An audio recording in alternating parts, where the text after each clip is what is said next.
ব্যাপারে এখনো আমাদের কাছে তাদের কার্যক্রমে কোনো সন্দেহের কিছু ধরা পড়ে নাই।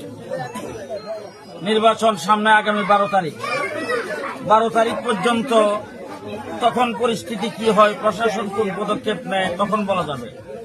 এখন পর্যন্ত ভালো আছে। কিছু সামান্য একটু যেটা আমি এখন আপনাদের মাধ্যমে এটা আমি প্রশাসন পর্যন্ত জানাইতে চাই, সেটা হলো যে আমার বুদন্তি ইউনিয়নে একটা সামিয়ানা টাঙ্গায় সেখানে একটা ক্যাম্প করছিল। সামিয়ানার নিচে কয়েকটা চেয়ার ফেলাইছিল তারা নির্বাচনী কার্যক্রম শুরু করার জন্য।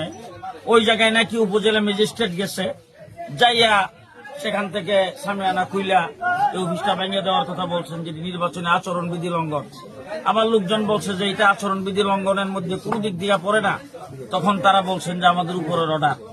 এইটা আমি শোনার পরে মনে করছি যে নিশ্চয়ই হয়তো আমার কোন প্রতিপক্ষে এখানে কোন একটা ষড়যন্ত্র থাকতে পারে, আমার লোকগুলিকে ভয়ভীতি দেখাইবার জন্য কাজটা করছে।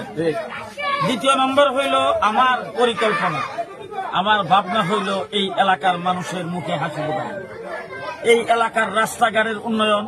আমি যতটুকু এলাকায় ঘোরাফেরা করে দেখছি, এই এলাকার মানুষের রাস্তাঘাট, তারপরে মানুষের কবরস্থান, ঈদগাহ, মসজিদ, মাদ্রাসা, মন্দির, এই সমস্ত জায়গায় যদি কিছু উন্নয়ন হয় তাইলে লোকজন খুশি।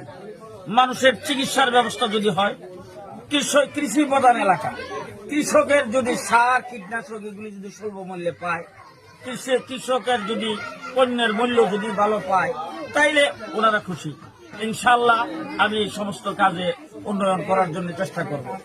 শেষ পর্যন্ত আমি এখান থেকে নির্বাচনে মনোনয়নপত্র দাখিল করার পর থেকে আলহামদুলিল্লাহ সুম্মা আলহামদুলিল্লাহ দেশের সর্ববৃহৎ রাজনৈতিক দল বিএনপি, আমার দল জমিয়ত উলামা ইসলাম, প্রবীণ ইসলামিক রাজনৈতিক দল, এরপরে এখানকার সর্বস্তর উলামায়ে কেরাম সকলে মিলে তারা নির্বাচনে যুদ্ধে নামছেন।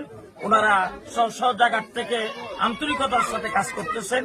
ইনশাআল্লাহ আগামী 12 তারিখে আমি এখান থেকে বিজয়ী হব, তার মধ্যে কোনো সন্দেহের কিছু আমি দেখতেছি।